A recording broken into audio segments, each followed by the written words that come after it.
Good evening, everyone. It is Virtual Burns Nicht, and you are in the right place, and we have one continue to join. A decade ago in 2012, a group of Capital Region friends gathered at the University Club of Albany to host a Burns Supper, celebrating Scotland's most famous poet, Robert Burns.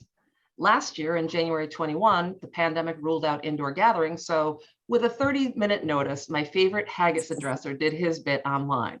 The guy with the tartan tie there. As uncertainty continued this year, we decided to host a virtual Burns Nicht, and we're so delighted you could join us. So pour yourself a wee dram and enjoy our celebration of the ploughman poet, the bard of Ayrshire, Robbie Burns.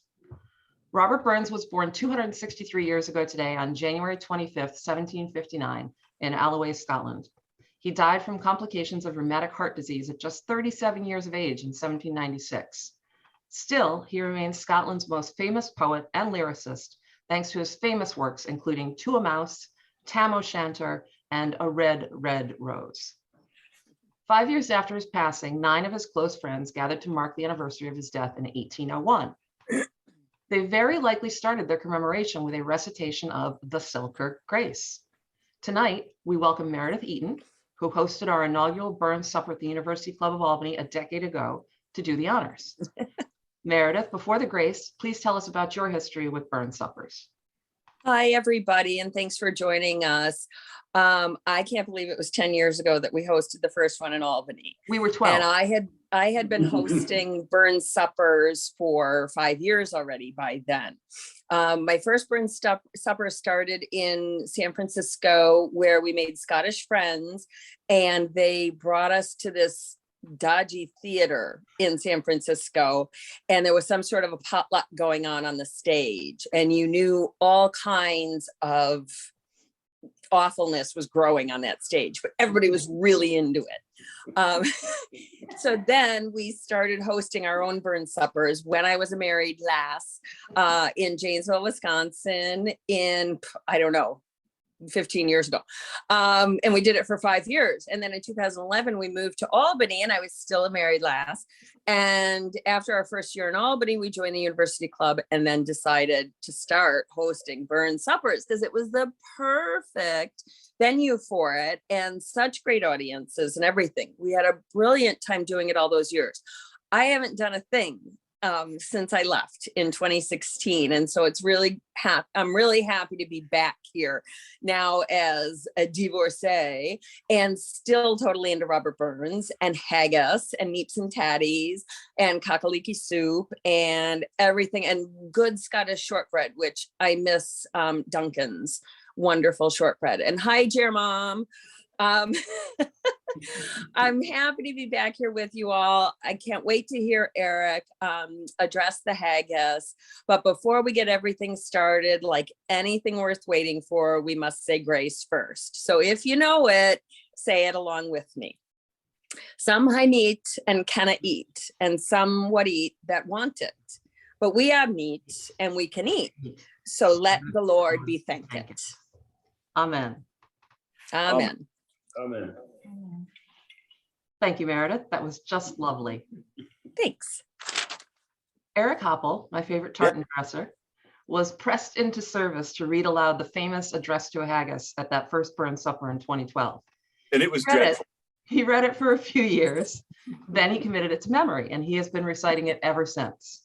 He even recited it over a phone held up to a microphone one year when he was down with the flu. Eric, before you recite the address, could you tell us a little bit about your Scottish heritage and the reason you wear why we wear the Black Watch plaid, though you can't really see mine because my screen is so dark? Sure. First, I also want to say hi to Jermom, who I noticed said hello, Meredith and Phil. Thank you. Your mother-in-law dissed you. You know, Susan, to answer your question, my kilt is at home because I am in the office. I am working at the first joint budget hearing of this year. But the director of the department has given me permission to take a brief break from my duties to do this. He's the director of the department. Colleen spoke about my Scottish heritage, which is questionable. But I do have a great-great-grandmother whose name was Jessica McCombie, which sounds very Scottish. We always thought she was Irish. she's probably Scots-Irish, as so many were. But the story about her and the family legend is that she always slept with a horse pistol under her pillow, just in case. So that's Prepared. That's my family link to Scotland. The Black Watch plaid is, what's this supposed to say? Okay, I'm sorry, I was working. The Black Watch plaid is worn by the Scottish Black Watch Regiment, the Highlanders, and they're a legendary fighting unit. The fighting with which I'm most familiar took place at Fort Ticonderoga. That's in the poster right there is Fort Ticonderoga. The Scottish Highlanders marched against the French lines. They just in wave after wave, and they were slaughtered. But boy, they kept on fighting. And if you go to Fort Ticonderoga, which is a wonderful place to visit, I highly recommend it. You will see a monument to the Black Watch and the brave soldiers of the Black Watch. So that's why I wear the Black Watch. That's what my kilt is. But my kilt is at home because I am again at work.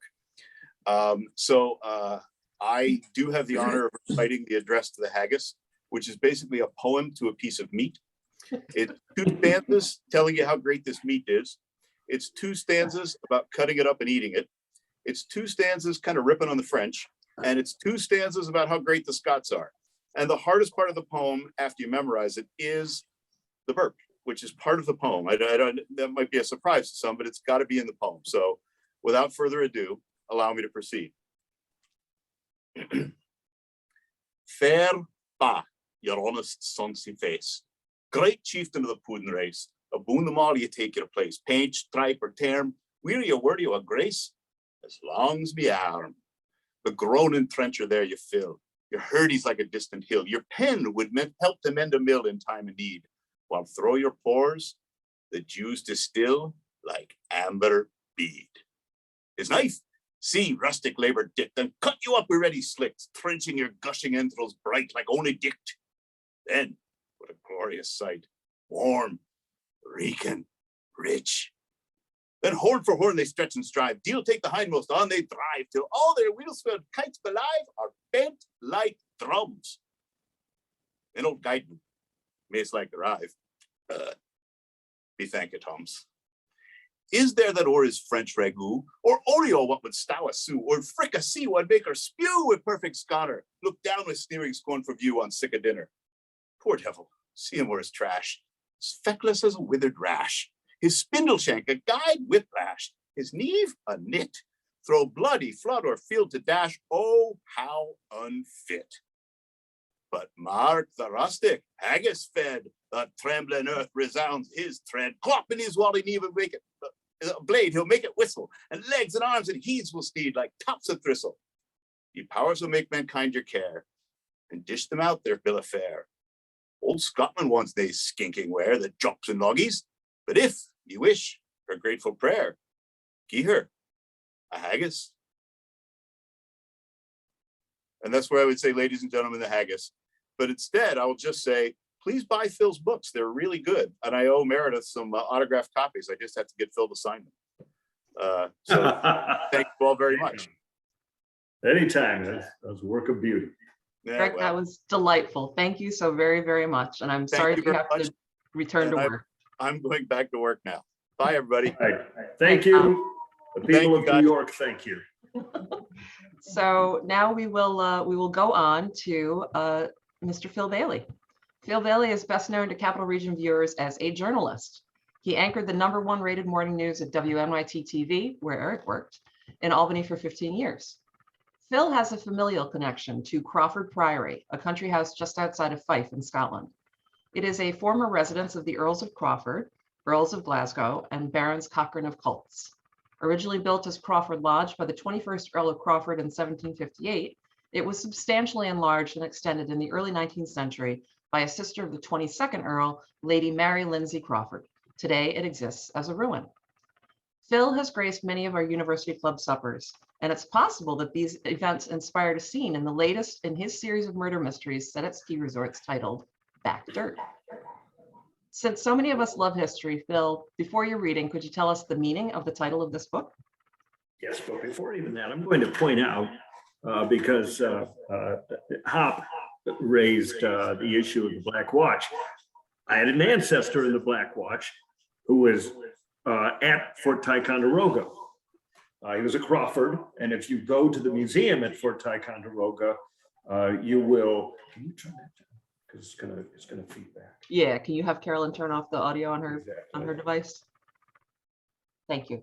So that being said, yeah. So if you go to the museum at Fort Ticonderoga, you will find the Crawford there in the ranks, and the fact that he survived suggests that he spent the day hiding behind a tree stump, because anybody who pretty much raised their head were separated from it for eternity. So, but he lived and he got back to Scotland. Now, you asked about the significance of backdirt, the title of my book.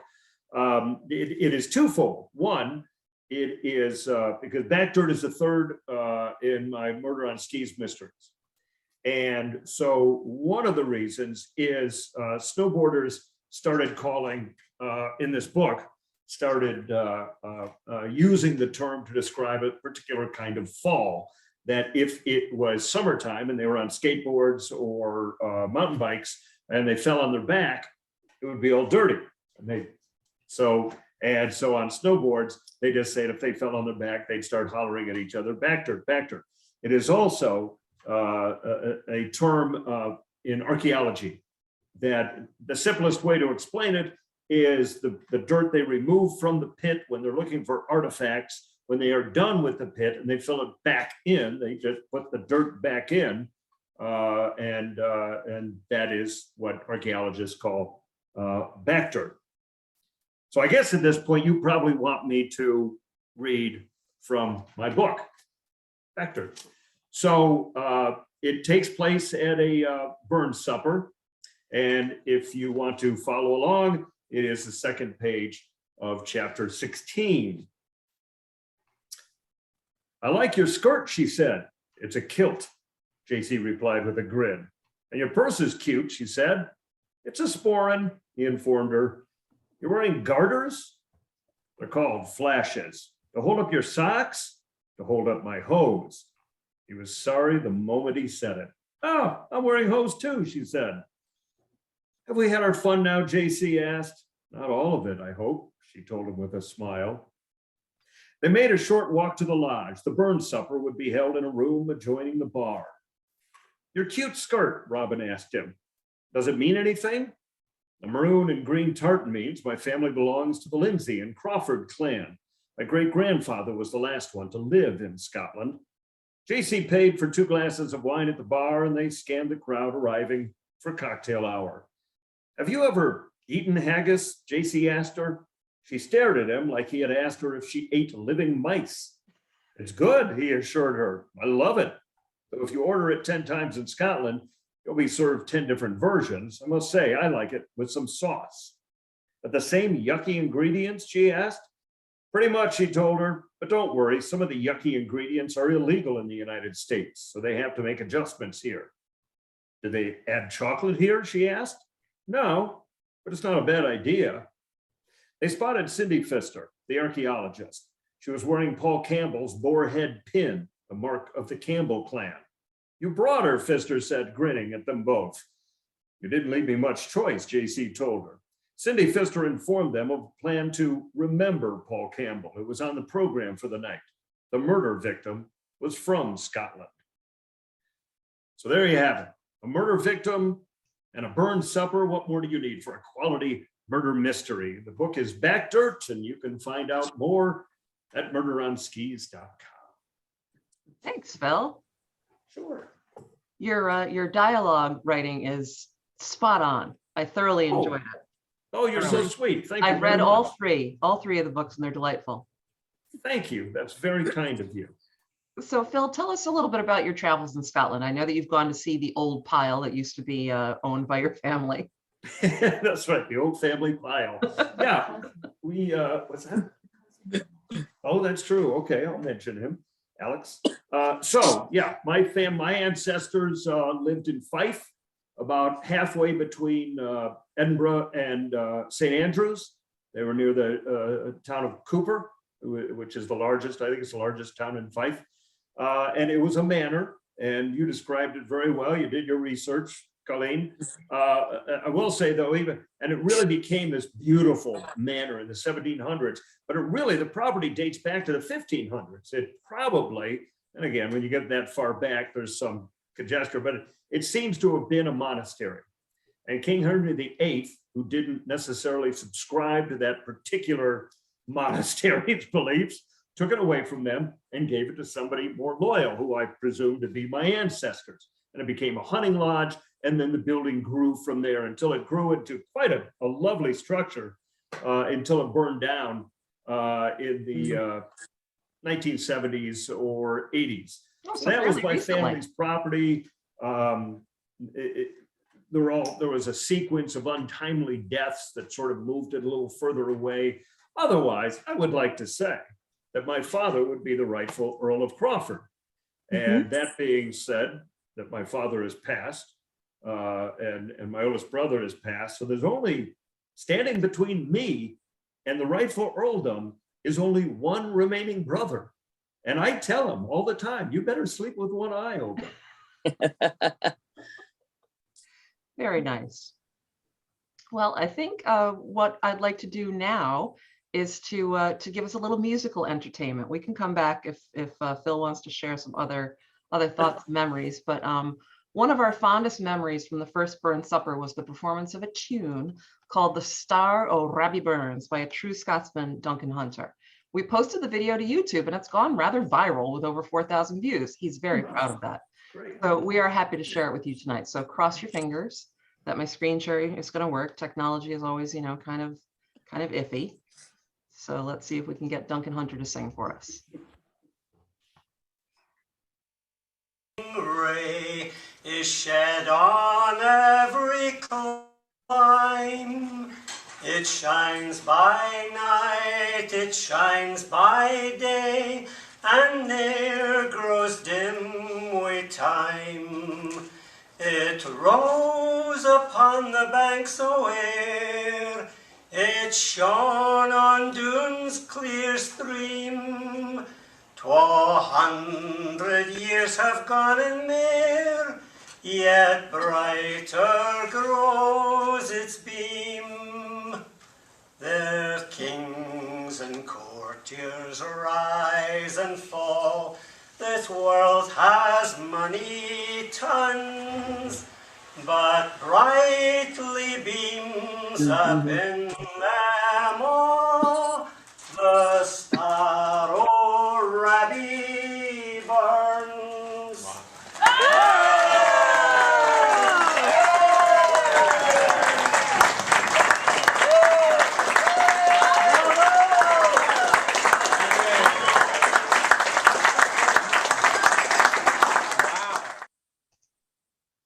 Now, as you know, Colleen, Duncan is a man of the cloth He is indeed. and the minister who married my wife and I. And we were there. I know you were. That's why you knew. And we were there. Well, here's a shout out to Duncan and for all the good memories. Meredith, do you want to talk a little bit about that first time that he showed up? I think he was our first guest to arrive that night, right? He was our first guest, and he was a wee Scotsman. He's slight in broad stature. Yeah, he was our only Scotsman. He is wee in stature. And he came out with a Scottish accent, and I was sold. I mean, that was the best first guest to have. I was pacing, nervous, and here he shows up. And we've all been friends ever since. We've been friends ever since. I had him as the guest speaker, I think, the second year, and he read To a Mouse, and then he wrote his own modern day version of To a Mouse about a computer mouse, which the kids don't even use anymore. Right. So they're both ancient, sort of ancient poems, if you will. That's funny. Yes, that was a lot of fun. Duncan's from outside of Glasgow, Loch Lomond, I believe, his parish, if you will. Yeah. So I have one more song to play for us tonight, and then if anybody wants to share some more memories, they can. It wouldn't be a Burns supper without the singing of Auld Lang Syne. So loosely translated as Days Gone By, the song is traditionally sung on New Year's Eve. We are fortunate to have a recording of the performance of this beloved song by Jeffrey T. Hoderath. Sadly, Mr. Hoderath is no longer with us, and in the slideshow that accompanies the song, you'll see several friends who have passed away in the last decade. Please join us and lift a cup of kindness to their memory. You'll see this cup of kindness several times in the video. So again, with luck for technology, let's share Auld Lang Syne. Oh, I gotta share my screen first.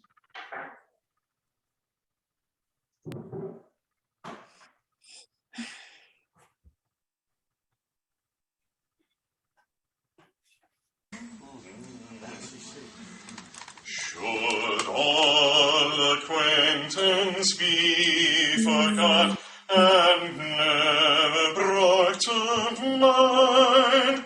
Should all acquaintance be forgot and Auld Lang Syne?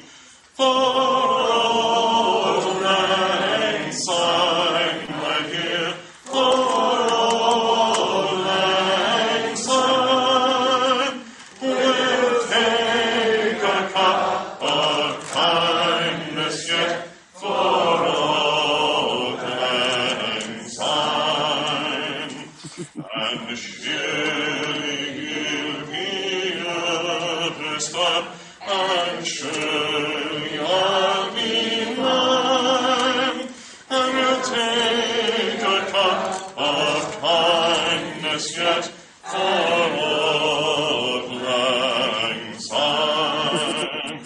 For Auld Lang Syne, my dear, for Auld Lang Syne, we'll take a cup of kindness yet for Auld Lang Syne. Reach on your reign of birds the praise and blow the corn's fine. And praise the wonders weary friends sing Auld Lang Syne. For Auld Lang Syne, my dear, for Auld Lang Syne, we'll take a cup of kindness yet for Auld Lang Syne. Which one if it's been the birth and morning sun till then, but sings between us brave and roar, and Auld Lang Syne. For Auld Lang Syne, my dear, for Auld Lang Syne, we'll take a cup of kindness yet for Auld Lang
So there we are. Wasn't that a trip to Lane?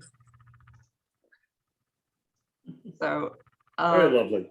I really want to thank everyone for joining us tonight. This was a lot of fun. I did happen to see, not on the chat, but while I was looking at my Facebook while we were in video there, and my good friend Jessica Smith, Jess the Magic Intern, as I used to call her when she was a wee lass, a student at SUNY Albany, is watching us from the UK right now. So it's 1 o'clock in the morning, and she's signed on to watch us. So miss you like a front tooth, my dear.